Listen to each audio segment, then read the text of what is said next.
History books say that empires collapse not because of wars lost on the battlefield, but because of the fear felt in their capitals. Last night, February 15, 2026, Vladimir Putin's bloody gamble, dubbed the Special Military Operation, boomeranged back and struck at the heart of the Russian Federation. Moscow is no longer a safe fortress, it is a front line. With the first light of dawn, Russia's capital, Moscow, awoke to one of the most intense, coordinated, and daring drone attacks in its history. Although air defense systems attempted to establish an iron dome over the city, Ukraine's swarm drones managed to pierce this shield. Just the capital? No. 1,000 kilometers to the south, the strategic Black Sea hub of Taman Port is ablaze. Windows are shattering and walls are shaking in Sochi, Putin's summer palace and playground for the elite.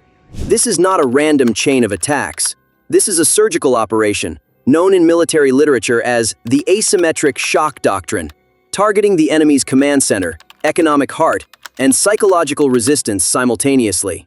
The Ukrainian General Staff slammed its fist on the table ahead of the critical Geneva peace talks mediated by the US. If you strike at our energy, we will cut your lifelines. Today on Mr. Warlog, we will analyze, down to the finest geopolitical detail, the dogfight in the skies over Moscow, the cost of the oil inferno at Taman Port to the Russian economy, the echoes of panic in Sochi reverberating through the Kremlin corridors, and the internal decay of the Russian state revealed by the Belgorod governor's admission that there is no hot water. While trying to maintain the illusion of being a great power, is Russia turning into a state incapable of heating its own citizens? If you're ready, we're lifting the veil of fog.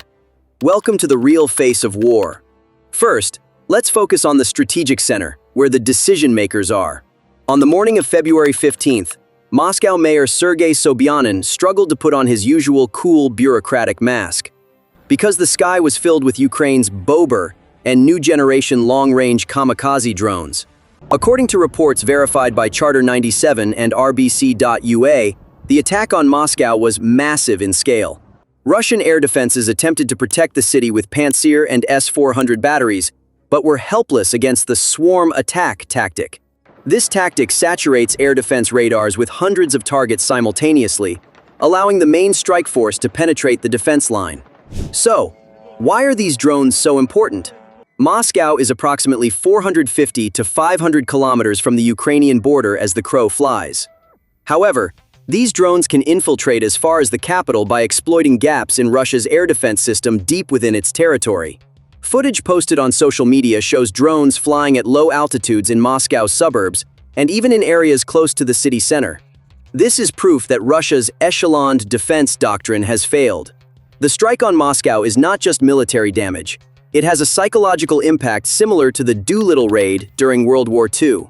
While the Kremlin tells its people, "The war is far away, we are safe," Muscovites wake up on a Saturday morning to the sound of sirens and explosions. This situation is deeply shaking the social contract between Russian society and the Putin administration. If the state cannot protect its capital, who can it protect? Moscow is no longer untouchable. The war has reached the villas of the elite in Rubliovka. Here we must open a parenthesis and look at the technical aspect of the incident from a military engineering perspective. Moscow is one of the cities in the world with the most intensive air defense systems, S-400s, Pantsir S-1s, and electronic warfare, EW, systems. So how did Ukraine pierce this iron dome? Looking closely at Charter 97's reports and the footage provided by Next Alive, we see that Ukraine employed the saturation strike tactic. This tactic involves sending dozens, even hundreds of cheap decoy drones simultaneously to blind the radars. Russian air defense operators panic when they see hundreds of targets on their screens. Missiles run out, barrels overheat, and in that moment of chaos, the real explosive-laden kamikaze drones glide into the center of Moscow from low altitude, following riverbeds and highways. Another image published by Nexta shows the moment a Pantsir system in the Moscow suburbs, trying to shoot down an unmanned aerial vehicle, is helpless because it has run out of ammunition. This is the failure of Russian military doctrine. Billion-dollar S-400 systems cannot stop $20,000 drones. While Putin boasts about hypersonic missiles, Ukraine is rewriting the book on asymmetric warfare. This failure in Moscow's skies is not just a security breach, it is a fatal blow to the global market share of the Russian defense industry. No one wants to be a customer of a system that cannot protect its own capital. While psychological warfare raged in the capital, Russia's south witnessed the most brutal move in the economic war. We shift the map south to that strategic point where the Black Sea and the Sea of Azov meet, the Taman Peninsula. Last night, Ukrainian drones struck Taman Port, one of Russia's largest export gateways in the south. The target was neither a military barracks nor an ammunition depot. The target was Russia's wallet that finances its war machine, the oil and petroleum products terminal. According to information verified by Charter 97 and CBS News, the attack caused massive fuel tanks to explode. Krasnodar Governor Veniamin Kondratyev tried to downplay the situation, but was forced to admit that over 100 firefighters were battling the flames and that the fire was out of control. Why is Taman Port so critical? It is the heart of Russia's oil, LPG, grain, and coal exports. It is the logistics supply line for the Black Sea Fleet.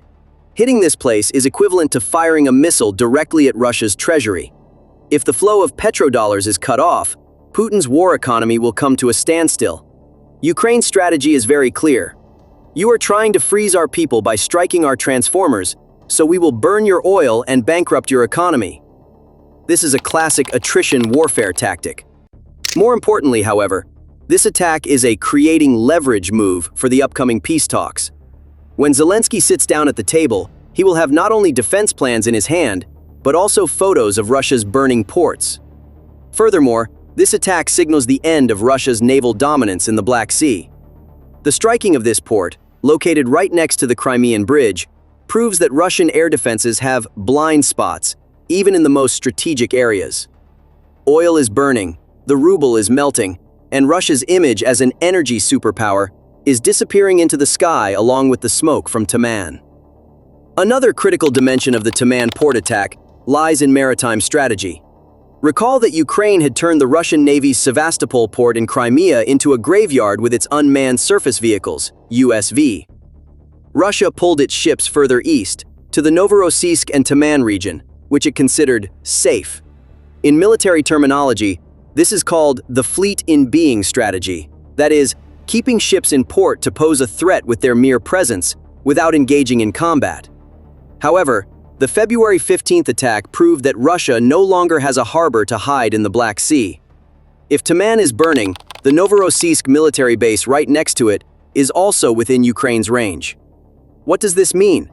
The Russian Black Sea fleet is trapped in its own territorial waters, in its own harbors. If they venture out, they are hit by sea drones. If they wait in port, they are burned by drones coming from the air. This is a checkmate rarely seen in modern naval warfare. Even if its ships are not sunk, the Russian Navy has lost its operational capability and has become a ghost fleet trapped in ports. The war is now targeting not only soldiers and workers, but also the Russian elite. While Taman burned, a little further south, the jewel of the Russian Riviera, host of the 2014 Winter Olympics, and Putin's personal refuge, Sochi and Adler, were also shaken by explosions. Videos shared on social media by locals and tourists show people saying, "Our windows shook as if they were going to fall out.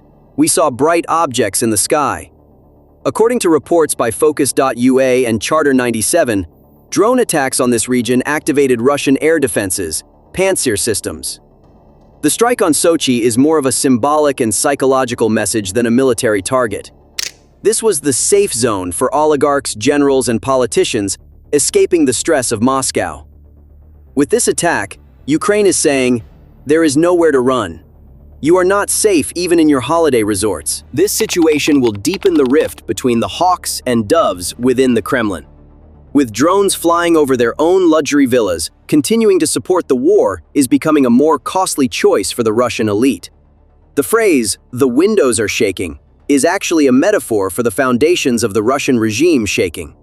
While drones fly outside, inside the Russian state is incapable of meeting its citizens' most basic needs. News from Belgorod, the war's logistical center, shows how hollow Russia's claim to be a superpower has become.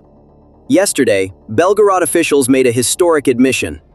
According to a document published by Astra Press, the governor's office told the public, "Don't expect hot water until the heating season ends, that is, until spring."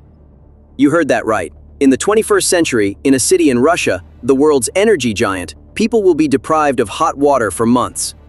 The reason? Technical malfunctions and infrastructure deficiencies. But the real reason runs much deeper. Russia is devoting all its engineering capacity, budget, and energy to the war.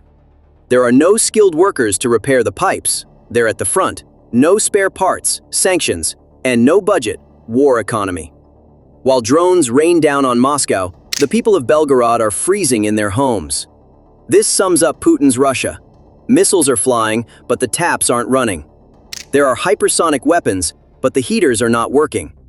This situation causes the Russian people to see the gap between the dream of Great Russia and the miserable reality. If a state cannot keep its citizens warm, the legitimacy of that state is doomed to melt like ice. So, what is the situation at the front? Russia claims to have captured a village in Zaporizhia to distract from the fire in Taman, TRT World. But independent sources and ISW, Institute for the Study of War, reports paint a different picture. The Ukrainian army documents tactical advances in newly released videos. Meanwhile, Western leaders are making historic decisions at the Munich Security Conference. Granting Ukraine long-range strike permission against Russia's aggression is on the agenda. The attacks on Moscow and Taman demonstrated how effectively Ukraine can use these weapons. Zelensky's word, revenge, has moved beyond being a rhetorical threat.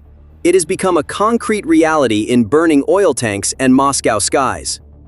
Ahead of US-mediated peace talks, CBS News, Russia will sit at the table as a wounded and burning giant. So, how is the Kremlin hiding this massive destruction from its people? Answer: distraction. While Taman Port was burning, the Russian Ministry of Defense hastily issued a statement announcing that a small village of no strategic importance had been captured on the Zaporizhia front. This claim, reported by TRT World, is a classic Soviet propaganda tactic: cover up the big loss with a small victory. While windows are shaking in Moscow, the public is being told the fairy tale that we are winning on the front. However, the Institute for the Study of Wars, ISW, February 14th report documents that, contrary to Russia's claims, it has failed to make significant progress on the front line, and that Ukraine has instead seized tactical initiative. On the one hand, the loss of $1 billion oil terminal. On the other, a village barely visible on the map being presented as a victory. This desperation is a sign that the regime is beginning to lose control of the media, that it can no longer plaster over the walls of reality with propaganda. In summary, February 15th, 2026 is a turning point for Russia. An empire whose capital has been hit, whose ports are burning, whose elite are trembling, and whose people are freezing. This picture destroys Putin's narrative of victory. Russia, which set out to subdue Ukraine, has set its own house on fire. The sirens in Moscow are not just an air raid warning. They could be the alarm bells of the regime's collapse. As the oil tanks burn, it is actually Russia's future that is burning. Do you think these attacks will force Russia to the negotiating table, or will Putin become even more aggressive? How long can the people of Moscow endure living with this fear? I look forward to your analyses in the comments. We will continue to pursue the truth. Subscribe to Mr. Warlog and turn on notifications. The hottest, most accurate analyses from the front lines will be here. This is Charlie. Stay safe.